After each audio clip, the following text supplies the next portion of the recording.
Well, good morning, ladies and gentlemen, and welcome to Grumman Pilot's YouTube channel. And we have quite the mixed bag of tricks for you today. We're going to talk about the Project Tiger. We're going to talk about some other issues. So buckle up, sit down, and enjoy the ride, because we put this together for you, and we think you're going to like it.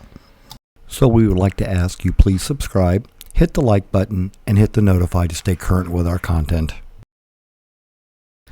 Well, the CD-ROM from the FAA came in with the aircraft records, and so we were able to load it into a computer and look at it, and sure enough, the first thing or the last thing added to the file on registration is the FAA lien release, and here we go. So we have the lien release. We also have the other lien release because there were two liens from the same lien holder, both him personally for storage and for aircraft use. But anyway, we have the lien releases, we have the letter that's all bound into the records, and we also have the photo timestamp on the back. So we now have the CD-ROM. The aircraft has no liens on it anymore, so it has a clear title if you were thinking about a car. So let's go on with another update for the Project Tiger, and that will be what we're going to do for ignition. We also got in the mail this week to add to the pile of parts for the Project Tiger a SureFly left electronic magneto, or the SEM, and that's going to be going on in the airplane. And so we took a couple pictures of the box for you, but you know, it's going to go on, it's going to be hooked up to the manifold pressure, and we're going to hook it up on the Project Tiger right after the engine comes back from the test stand. We're going to do the test stand run with the old prop and the old magnetos, and we're going to put the new stuff when it goes on into the airplane.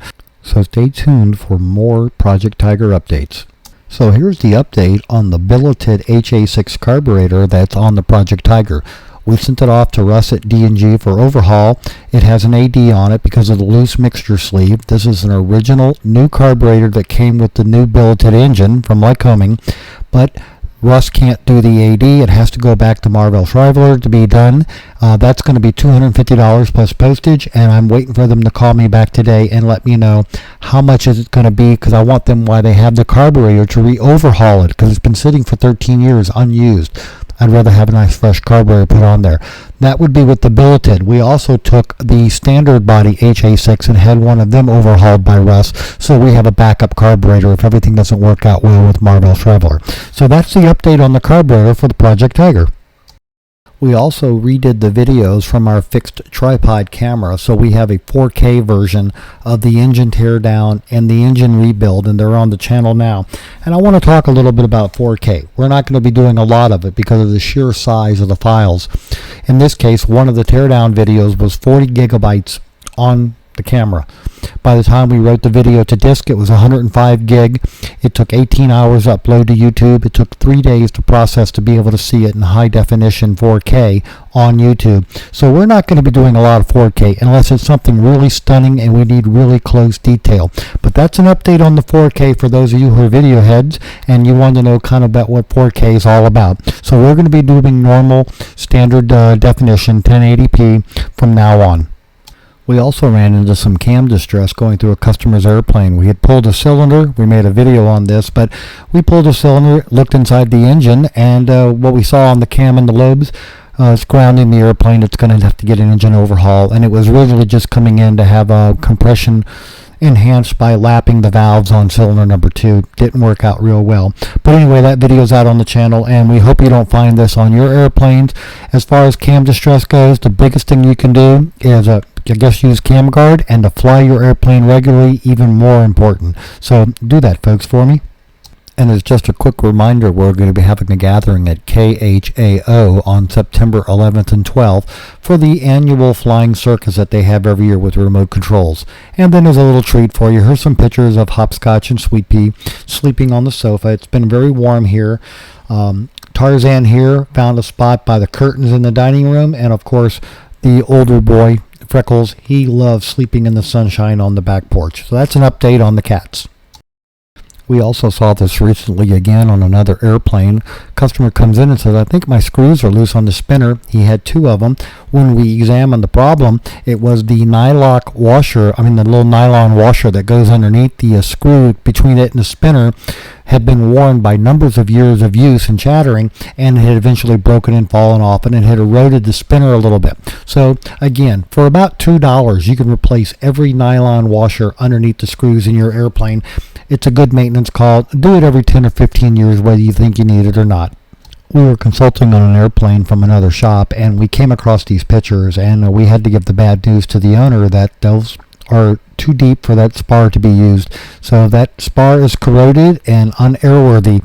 The problem is that nobody hardly ever goes under the wing root to look there, and this airplane had been well maintained in a shop. It's just that the owner decided this year at annual that they wanted to take the wings off and check some other stuff, and while they were there, they would pull the wing roots apart and they would look to see what was underneath the wing roots, and what they found was not a good story. So folks, make sure that it's good and clean up there and get some spar corrosion treatment on it. So we've talked about the red rudder caps for our airplanes before, and we're in the final stages of having a run of 100 made for these. That will be the maximum number. That's all the material we have, but we have already given the vendor the okay to go ahead. The DER is involved for the PMA, so we're going to be having red rudder caps for you. So they're going to be nice. Get one for your airplane, and we'll tell you more about that as we finish up this project. And let me also add about the red rudder caps that we're shooting for a price of about $600. That is half the price of the LP Aero's untrimmed and undrilled version. Ours are going to be drilled and trimmed for the airplane, so minimum chance that you will break it putting it on the airplane. So stay tuned for that. And finally, the last thing we have for you in this episode is that as of July 26th, the federal government has granted Grumman Pilots our trademark and our word mark. So now Grumman Pilot is part of us. So you can't use this. I mean, you can make them up for your own shirts, but it'd be like me wanting to make up Coca-Cola shirts and sell them. I can't do that because Coca-Cola has the trademark and the word mark on Coca-Cola. And now we have it for Grumman Pilots. So that, ladies and gentlemen, and by the way, this whole trademark and word mark started many years ago when we started Grumman Pilots, our YouTube channel. After all, we are the Grumman Pilots Association, so it was only fair that we have Grumman Pilots. So stay tuned for more details.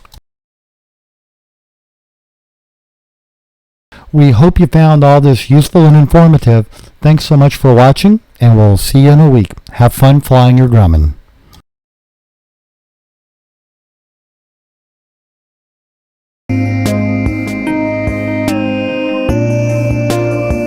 So you've all known our older cat, Freckles, our cat supervisor, and we'd like to introduce the new cats to you. We have Hopscotch there on the left.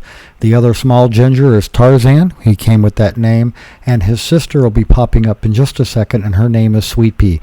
These are the new cats that we've adopted into our home. It's going to be a nice little family, and we're having a ball. Thanks for watching.